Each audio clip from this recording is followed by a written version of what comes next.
É, a gente vai falar hoje, né, na verdade, a pobreza de uma maneira muito mais, digamos que profunda. Não sei dizer se seria profunda essa palavra, mas eu convido você a pegar seu caderninho, convido você a fazer anotações, porque hoje a gente vai tentar meditar sobre a essência de quem nós somos, né?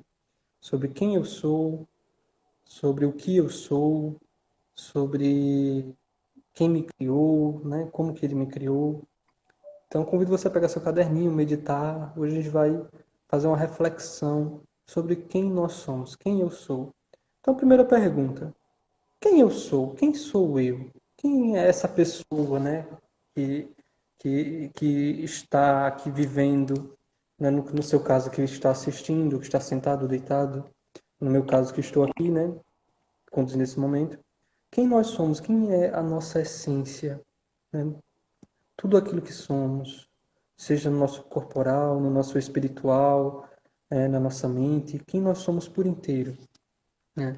Então, a palavra de Deus, e na quarta-feira de cinzas, né, tem uma resposta muito bacana para essa pergunta: quem nós somos? A resposta é: tu és pó, e ao pó voltarás. Né? Então, quem eu sou? Nossa, eu sou pó. Como assim? Né? Que coisa é essa? Nós somos pó, e ao pó voltaremos. Olha o que a palavra de Deus nos fala. Tu és pó. Né? Engraçado que a palavra humildade, ela significa é, humus. Vem de humus, também vem de humilitas, né? Que humilitas é humilhação. Mas, sobretudo, o principal significado dela vem de humus. Humus é a terra, é o barro, é o pó, né? Lá em Gênesis, o Senhor fala que do pó ele fez Adão. Então ele pegou a terra e modelou e fez Adão com as suas próprias mãos. Então, daquele pó formado, modelado por Deus, ele soprou nas narinas de Adão o sopro da vida. Então Adão se tornou um ser vivente. Se tornou um ser vivente, ou seja, eu sou pó, mas esse pó que eu sou, né, é modelado por Deus. E a vida que eu recebi, a vida que eu tenho, o ar que eu respiro, a alma que eu tenho, que é o que me dá a vida, ela também me foi dada por Deus. Então aí nós temos uma resposta de quem nós somos. Nós somos uma criatura.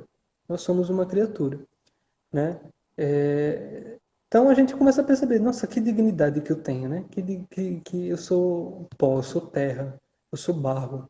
Que dignidade que eu tenho. A gente começa a perceber a minha vida de nada vale, de nada tem, se não vier de Deus. Então, a minha vida provém de Deus. Então, logo tudo aquilo que eu sou, tudo aquilo que eu tenho, tudo aquilo que eu faço, o ar que eu respiro, tudo vem de Deus. Tudo é de Deus. A gente entra no campo da providência. Deus me dá tudo, né? Deus consegue tudo para mim. O ar que eu respiro é dado por Deus, a comida que eu como é dada por Deus, né? O que são praticamente as coisas básicas para a gente sobreviver. A água que eu bebo me é dada por Deus. A gente pode entrar no mais profundo. A roupa que eu visto me é dada por Deus. O lugar onde eu nasci me foi dado por Deus. Deus escolheu tudo. Então, tudo é providência de Deus. Tudo é Deus quem nos dá. Então, o que nós somos? Nós, na verdade, somos nada. Somos pobres. Muito pobres. Se eu sou barro, se tudo que eu preciso é de Deus que é Deus que me dá. Se até para sobreviver é Deus que me dá a vida. Se o local onde eu moro, se aquilo que eu visto foi Deus que me deu, então eu não tenho nada. Olha só, eu não tenho nada. Eu não tenho nem mesmo a minha vida. A minha vida não é minha. Foi Deus que me deu. Então, se Deus quiser retirá-la, Deus retira, né? Na hora que Ele quiser, né? O corpo que eu tenho não é meu, foi Deus que me deu, porque uma hora eu vou morrer e meu corpo vai voltar para a terra, voltará a ser barro. Então, eu não tenho nada. Então, por essência, eu sou pobre. Por essência, na minha essência, no meu ser, a razão de eu ser é ser nada, ser pobre. Porque eu não possuo nada, não possuo nem a mim mesmo. Eu não tenho nem eu. Eu não sou nem dono de mim mesmo. Deus é dono de mim. né? Nós somos criatura e Deus é o nosso criador. Deus nos criou e faz o que Ele quer com a gente, né? Se Ele quiser retirar a nossa vida, Ele retira. Se Ele quiser nos deixar com fome, Ele nos deixa. Se Ele quiser nos dar abundância de alimentação, Ele nos dá. Eu passo por isso, né? Como eu dediquei minha vida ao seminário. Então eu não trabalho, né? Dediquei a minha vida totalmente à obra de Deus, à minha vocação. E basicamente todas as necessidades básicas eu recebo aqui do seminário: alimentação, moradia, mas todas as outras coisas, objetos pessoais, livros, se eu precisar de algum dinheiro, tudo isso eu recebo da Divina Providência. Deus providencia tudo. E eu passei por uma experiência nos últimos dias de receber um presente de uma pessoa muito querida, eu não preciso dizer quem é, que me deu um hambúrguer maravilhoso, caríssimo, que eu não teria condição de pagar. E eu pensei, meu Deus, como Deus é bom. Eu nem mereço, mas coisas boas assim chegam pra gente. Então, há momentos que eu passo por uma certa raiva, assim, sabe? Meu Deus, já tô enjoado da comida, do seminário. Mas há momentos que Deus nos dá uma abundância de bens, que a gente chega a ser surpreendido, sabe? É uma surpresa. Então, isso é uma forma de Deus mostrar que a nossa vida é dele. Tudo que nós temos, recebemos e somos não é nosso, é de Deus. Então tem aquela frase, né, de São Luís Maria de Montfort: sou todo teu e tudo que possuo é teu, né? Isso falando a Virgem Maria, né? Sou todo teu, totus tuus, né? E tudo que possuo é teu. Ego mea possum, não lembro como que é essa parte, possum tuus est. Eu não lembro como que é em latim essa parte, só lembro totus tuus, que é mais falado. Mas tudo que sou é teu, e tudo que eu possuo é teu. Então faz de mim o que quiser, né? Já que nada tenho, então nada escolho, nada decido. Faz o que quiser de mim, faz o que quiser de mim. Porque a gente cai no erro de, sabendo, quer dizer, ou às vezes não sabendo, que nós não possuímos nada, não temos nada, a gente quer cuidar da própria vida como se a gente fosse dono da nossa vida. Então, isso é, na verdade, uma ignorância sobre quem nós somos, sobre a pobreza que nós vivemos, a miséria que nós somos, né? Como é que eu não sou dono de mim e eu quero tocar a minha vida da forma que eu quero? Como é que eu sou dono de mim? Como é que eu não sou dono de mim e eu quero fazer da minha vida os meus planos, os meus desejos, os meus sonhos? Na verdade, a gente tem que reconhecer que nos nossos sonhos, os nossos planos, eles nada valem se eles não se conformarem com os sonhos e planos de Deus, né? Então, essa é a verdadeira pobreza. A pobreza de reconhecer que não somos nada, que de Deus nós recebemos tudo e que para Deus nós fazemos tudo, né? Uma coisa interessante também é a questão da nossa identidade. No seminário você estudou latim? Sim, estudamos latim, só que eu estou no primeiro ano do seminário ainda, aí estudei só um mês, né? E a gente entrou em quarentena, então eu não estudei latim ainda tudo, estou no comecinho. A questão da identidade, né? A questão da identidade. Vocês já perceberam que nós temos uma digital que é única, né? Isso é o que é visível, né? Isso é a nossa digital é porque é visível. Mas dentro de nós, cada detalhe, né? Cada veia, cada tecido, cada milímetro de pele, de tecido, de carne, de líquido que há dentro de nós, tudo em nós é único. Tudo em nós é único. Então, nós somos únicos, não há ninguém que seja igual a nós. Há pessoas parecidas, mas há pessoas parecidas somente na fisionomia. Tudo que nós somos é único. Então, Deus ele tem também um amor único para nós. Ele nos criou de maneira única. Nós somos desenhados, né? Deus ele nos pegou do barro e nos modelou com suas mãos. Então, nós somos únicos. Mas esse ser único, ele não nos dá os direitos de a nós. Não é porque eu sou único, não é porque eu sou segundo os sonhos de Deus, os planos de Deus, que eu tenho o direito de me apegar a mim mesmo, seja o meu corpo, a minha alma, os meus desejos. Na verdade, a gente deve entender como, como únicos o amor que Deus tem por cada um de nós de maneira particular.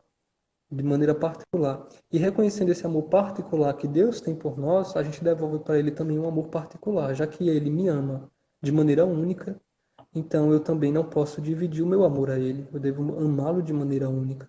Ele me ama por ser criatura, muito mais eu devo amá-lo, já que Ele é meu Criador.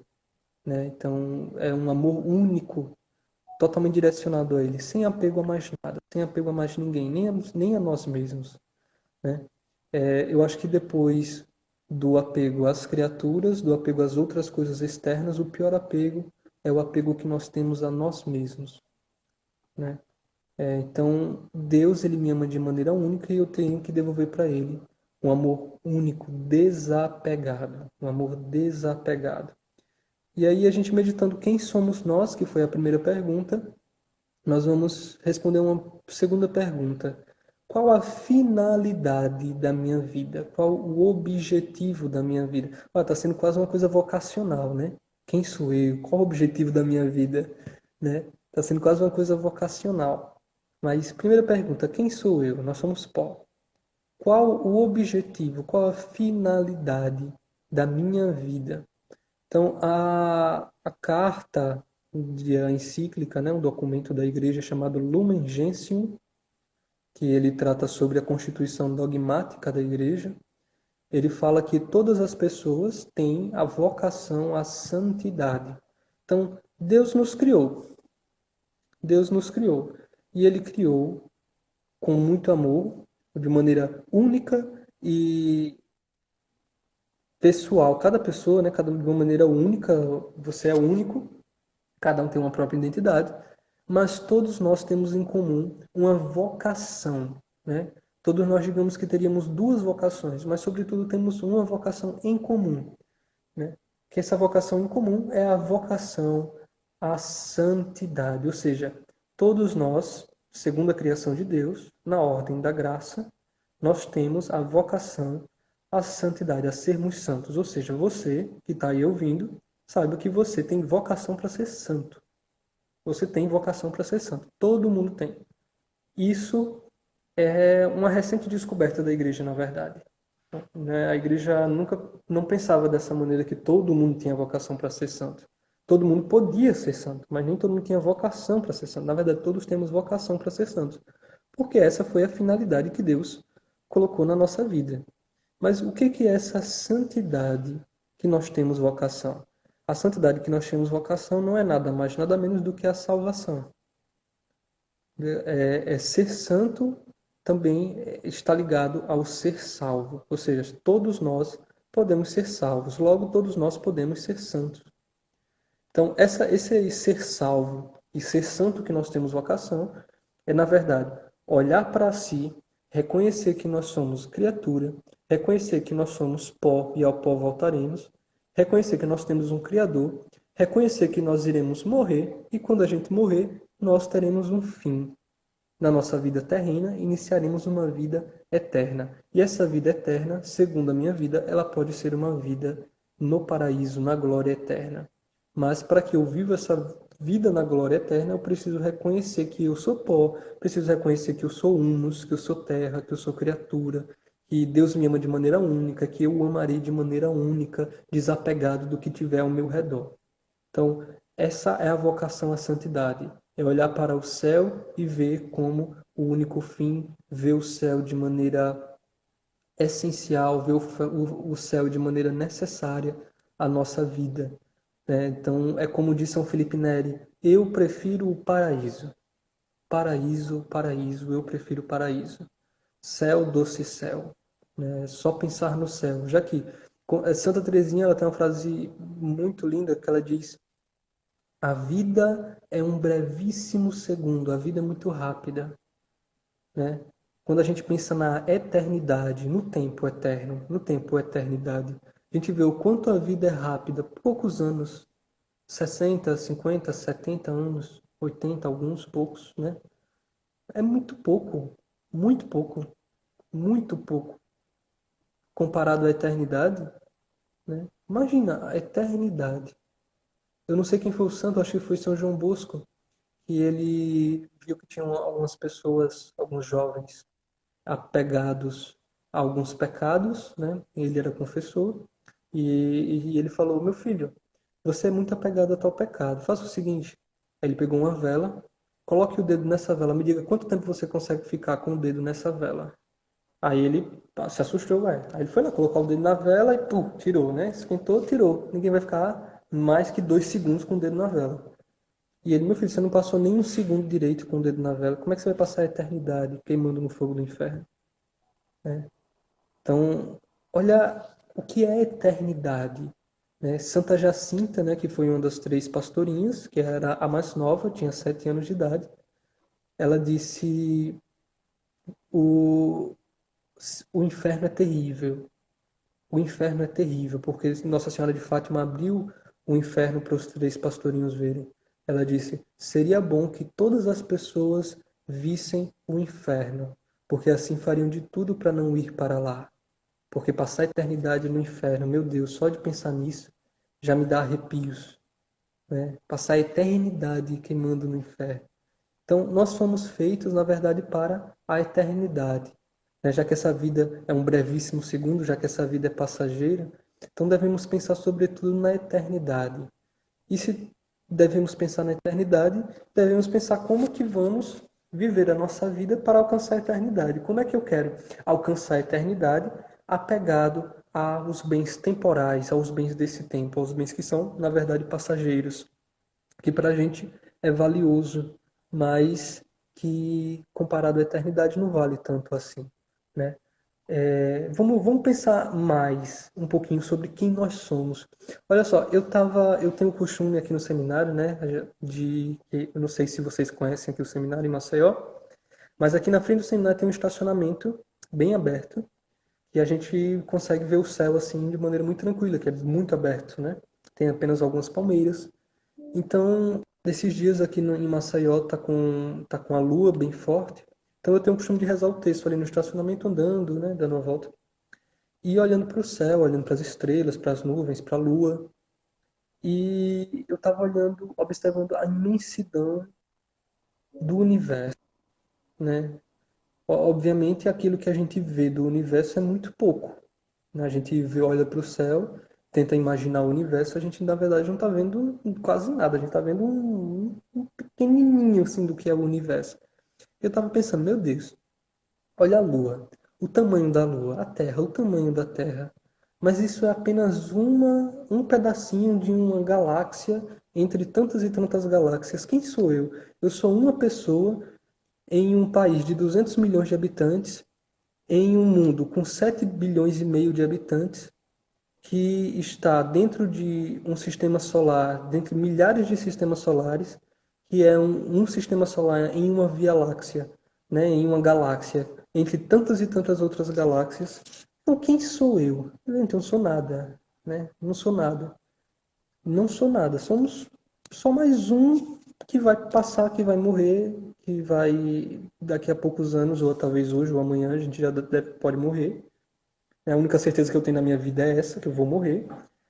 Então, se a gente for pensar na nossa pequenez, na nossa miséria, naquilo, né? E às vezes a gente quer se apegar tanto à nossa vida, né? Construir riquezas, construir nome, construir honras, construir tantas coisas às vezes que a gente tenta se ir juntando na nossa vida, achando que isso vai nos dar alguma segurança.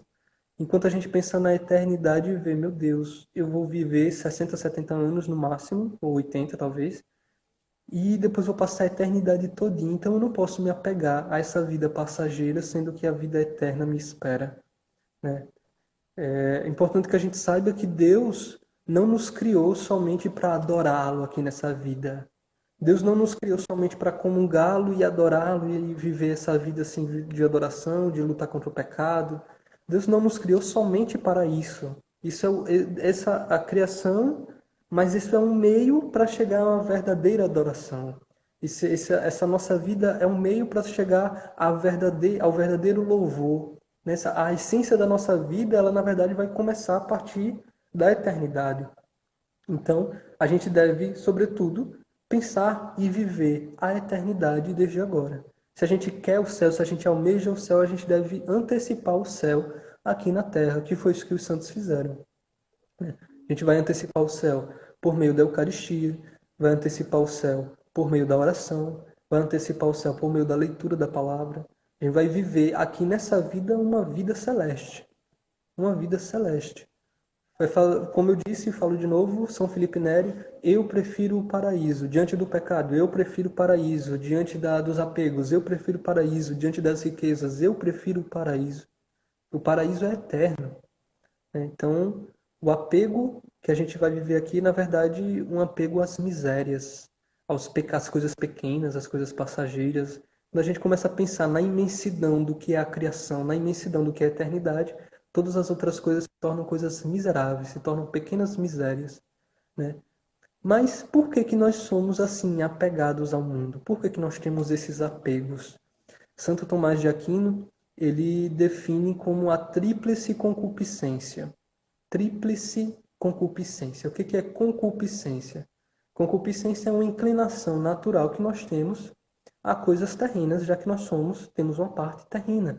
Então, o nosso corpo é matéria, então o nosso corpo tem coisas próprias do nosso corpo.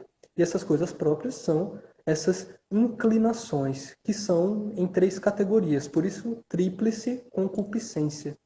Essas categorias, a primeira concupiscência é a concupiscência da carne, né? Do latim, já que tem uma pessoa que estava interessada aí no latim, se chama libido amandi, que é essa libido, é esse desejo da carne, essa inclinação, esse querer, essa sedução que nós temos na carne, libido amandi, que são o dos três pecados capitais, a gula, né, o comer muito, a luxúria, que são os pecados referentes à sexualidade, e a preguiça, que é o descanso do nosso corpo.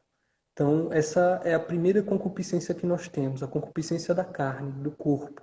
Querer comer muito para satisfazer o corpo, querer fazer muito sexo para satisfazer o prazer, né, o prazer do corpo, o prazer carnal, e a preguiça, que é o prazer do descansar, do relaxamento e de relaxar nosso corpo. Estar satisfeito, viver o prazer e descansar, relaxar. Então, é a tendência do nosso corpo. Nós temos essa tendência, isso é uma tendência natural que nós temos na nossa carne. A segunda concupiscência é a libido possidendi, ou a libido do possuir, do ter, né? Que também são em três, que é a inveja, a avareza, que é o apego aos bens materiais, e a ira, e essa possidência é o de possuir, de ter, né? Então, na ira, eu quero ter o próximo, eu quero mandar no próximo, eu quero gritar com o próximo, eu quero brigar com o próximo, eu quero ser superior ao próximo. Na inveja, eu quero ter aquilo que o outro tem. Eu não me conformo com o que eu tenho. Eu olho para os outros, eu quero possuir o que é deles. Quero retirar o que é deles, quero derrubar o que é deles para ter, para possuir, para me sentir melhor do que ele. E a avareza é esse apego que nós temos a juntar bens materiais, a dinheiro, a ter coisas de valor, a mostrar para os outros que nós temos coisas de valores, coisas valorosas. Então, aí já são 6 pecados capitais, né, em duas categorias de concupiscência. E a terceira concupiscência é a concupiscência, ou, quer dizer, a libido dominandi, do latim, que é esse desejo, essa inclinação ao dominar, que é o orgulho. O orgulho também pode-se dizer a vaidade, né? Esse orgulho foi o que fez o Satanás, Lúcifer, se revoltar contra Deus. O orgulho talvez seja o pior pecado, né? Talvez seja o pior pecado, depois de negar totalmente a Deus, de blasfemar contra Deus, que digo, esse orgulho que é não se converter a Deus, não obedecer a Deus, querer ser maior do que Deus, querer mandar, né? Isso é o dominante, é ser o dominador, ser estar acima de Deus. Talvez esse seja o pior pecado, tá? Depois de blasfemar, depois de ofendê-lo. Se bem que a ofensa, o sacrilégio também está no orgulho, né? Também está dentro. Então, são 3 inclinações, esses são os 3 graus de inclinações que nós temos. São inclinações naturais. E por isso nós somos apegados ao mundo, porque o nosso corpo, enquanto a gente não abre nosso coração para a eternidade, para a vida celeste, nós sempre seremos inclinados e escravizados por aquilo que o nosso corpo quer. Porque isso é o que o nosso corpo quer. Né? Isso é o que o nosso corpo quer, o que isso que esse apego mundano, essa vida mundana, nos oferece. Então, isso será sempre para nós uma tentação, uma grande tentação, que o demônio, o inimigo, ele vai usar dessas inclinações para tentar nos derrubar, nos afastar cada vez mais de Deus, nos tornar cada vez mais apegados. Quando a gente começa a cair nesses pecados, começa a se deixar, se permitir cair nessa inclinação, nessas inclinações, isso vai gerando um vício. Um vício. Então, o vício da gula, o vício da luxúria, né, que tem vários, né, tanto a masturbação, a pornografia, o sexo, o olhar, né, o prazer no olhar, a preguiça, né, a procrastinação, atrasos. Não sei se vocês sabem, mas atrasar demais é sinal de é sinal de pecado, viu? Atraso é um sinal de procrastinação, de preguiça. Né? Então, a não ser, obviamente, que tenha algo realmente que você não teve tempo, você saiu correndo desesperado, né? Mas, em geral, o atraso, quando a gente fica num relaxamento e chega em cima da hora e chega atrasado, isso é sinal de vício. Isso é um sinal de vício que precisa ser combatido, tá? Então, esses vícios, né? O vício da inveja, o vício da inveja, ele está muito ligado pela língua. Normalmente as pessoas têm os vícios ligados à inveja pecam muito com a língua. Fofocar, falar mal do outro. Pecam muito com a língua. As pessoas linguarudas porque são pessoas invejosas. Né? E tantos outros. Isso gera um vício quando a gente se deixa inclinar nesses pecados. Então a gente precisa lutar contra esses vícios. A gente precisa conhecer a raiz de cada vício e combatendo esses vícios e lutando contra esses vícios, fazendo de tudo para não permitir que o seu corpo caia nesses vícios, para que você os combata. E combatendo esses vícios, você vai poder dizer que você é livre, você vai poder viver uma liberdade. Porque o vício ele nos dá uma escravidão, uma escravidão. Éramos escravos do pecado, escravos do mundo, mas Cristo nos ressuscitou, Cristo ressuscitou, Cristo venceu a morte para nos dar a liberdade dos filhos de Deus. Gálatas capítulo 5, versículo 1 vai dizer: é para sermos homens e mulheres livres que Cristo nos deu a liberdade, que Cristo nos libertou. Então, se Cristo nos libertou, se Cristo venceu a morte, se Cristo mostrou a sua glória, a sua ressurreição, né? Por quê? Por que ficar apegado aos vícios? Por que ficar apegados ao mundo? Por quê? Me dê motivos. Me dê motivos para, se Cristo nos deu a liberdade, me dê motivos para continuar insistindo na escravidão, em sermos escravos. Por quê? Imagina se os negros fizessem isso. Imagina se os negros, os escravos, se Zumbi dos Palmares fizesse isso. Né? Quando foram libertos, não, preferimos ficar aqui sendo escravos. Né? É a mesma coisa os hebreus, né? Lá em Êxodo, depois que Deus os libertou da escravidão, depois que Deus os libertou do Egito, enquanto eles estavam no deserto, eles começaram a reclamar, começaram a murmurar com Moisés. Moisés, né? A gente estava sendo escravo lá no Egito, mas a gente tinha comida. A gente estava sendo escravo lá no Egito, mas a gente tinha onde morar. A gente estava sendo escravo lá no Egito, mas a gente tinha sombra. A gente trabalhava, mas a gente tinha como sustentar a nossa vida. Né? A gente tinha um mínimo de dignidade, mas a gente vivia. A gente tinha uma miséria, mas a gente vivia. Tinha comida. Aqui a gente está aqui no deserto para passar fome. Por favor, Moisés, vamos voltar para o Egito. Vamos voltar a ser escravo de novo, Moisés. Por favor, Moisés. E Moisés, o que vocês estão doidos? Vocês não têm noção do que vocês estão pensando. O Senhor está nos prometendo uma terra, a terra prometida. A terra prometida. O Senhor quer nos dar uma terra nossa. O Senhor nos libertou. Nós éramos escravos. Você tem que dizer que vocês têm noção do que é não ser livre, do que é ser escravo? O Senhor nos deu a liberdade e você quer voltar para a escravidão por causa de uma miséria, enquanto Ele quer te dar uma terra inteira. Você quer voltar para a escravidão por causa do pão, por causa de uma sombra, enquanto Ele quer te dar uma terra onde você vai viver o resto da sua vida e todas as suas gerações vão viver nessa terra, né? Olha que miséria! E aí o Senhor se revoltou contra eles e mandou um monte de serpentes para picá-los. E aí eles estavam sendo picados por aquelas serpentes e estavam morrendo. Aí eles lembraram de Deus. Moisés, estamos morrendo por causa das serpentes. Mano, fala com teu Deus, fala com esse Deus para que ele nos proteja, nos salve, nos ajude. Agora vocês querem a salvação, né? Agora vocês estão pensando nisso? Na verdade, esse deserto que nós passamos é o deserto da vida, é o deserto da pobreza. Nós passamos, nós éramos pecadores, Cristo nos libertou do pecado, nós passamos por esse deserto, né? Os hebreus passaram 40 anos no deserto.